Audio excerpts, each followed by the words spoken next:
जो तो को कांटा बुए वहां को बो तू भला, वो भी साला क्या याद करेगा, पड़ा था किसी से पाला।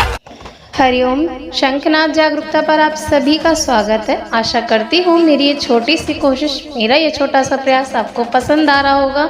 यदि आ रहा है तो शंखनाद की गूंज को, पूज्य बापूजी पर हुए हर षड्यंत्र को देश के हर राज्य, हर क्षेत्र, हर कोने में पहुंचाएं।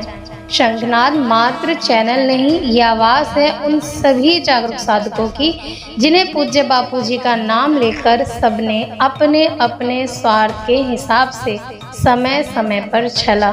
ये प्लेटफॉर्म उन सभी साधकों का है जिनकी भावनाओं का, जिनके आंसुओं का सबने केवल मजाक उड़ाया।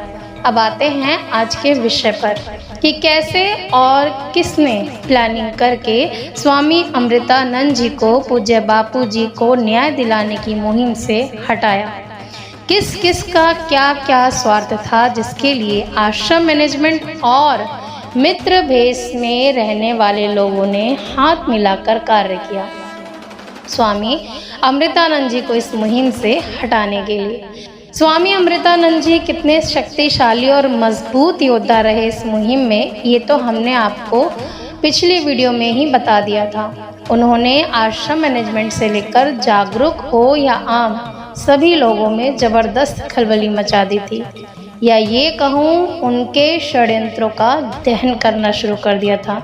लेकिन स्वामी अमृतानंद जी केवल आश्रम मैनेजमेंट की ही आंखों की चुभन नहीं थे, बल्कि उन लोगों के लिए भी मुसीबत बन गए थे जो मित्र भेष में भी साधकों के विश्वास का निरंतर गला घोट रहे थे।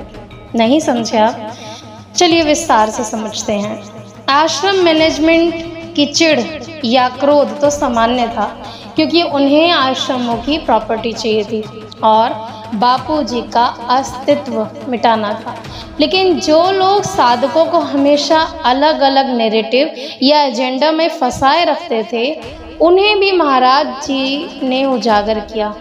याद कीजिए, महाराज जी के आने से पूर्व हम मीडिया को, सरकार को, वकील से लेकर जज तक को, यहाँ तक कि देश की हर व्यवस्था को गलत ठहराते थे। यह सारा आरोप और सारा दोष उन्हीं पर मर देते थे। लेकिन स्वामी अमृतानंद जी ने हमें सबसे पहला शत्रुबोध कराते हुए ये स्पष्ट कराया कि असली षड्यंत्रकारी कौन है। हमने हमारा पूरा ध्यान जब मीर चंदानी पर लगाया तो हमने हर वो परिणाम देखे जो 11 सालों में कल्पना करना भी असंभव था। महाराज जी ने सरकार को लेकर हमें जो भ्रम था वो दूर किया, तो महाराज जी उन लोगों की आंखों का कांटा भी बन गए थे जो पूज्य बापूजी का नाम आगे रखकर आप साधकों की श्रद्धा का प्रयोग करके सरकार पर निशाना लगाते रहे। उनका लक्ष्य ना पूज्य बापूजी कभी थे ना है। आपके आंसू, आपकी पीड़ा ना उनके लिए मायने रखती थी और ना है। इन मित्र भेष में छुपे शत्रुओं ने पूज्य बापूजी का नाम का और आपकी श्रद्धा का प्रयोग उसी अस्त्र की तरह किया है जैसे आश्रम मैनेजमेंट ने साधकों के साथ पूज्य बापूजी की आज्ञा और लीला के अस्त्र का प्रयोग किया।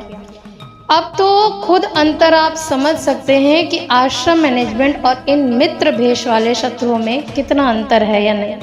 और सरकार का रोना सबसे ज़्यादा किसने रोया है, मुझे आपको बताने की ज़रूरत नहीं। यदि अब आपको वो मित्र भेष वाला शत्रु स्पष्ट हो गया है तो कमेंट में उसका नाम मुझे ज़रूर लिख के बताएं। हरिओम, जय श्री कृष्ण। जो तो को कांटा बुए वहां को बो तू भला, वो भी साला क्या याद करेगा, पड़ा था किसी से पाला।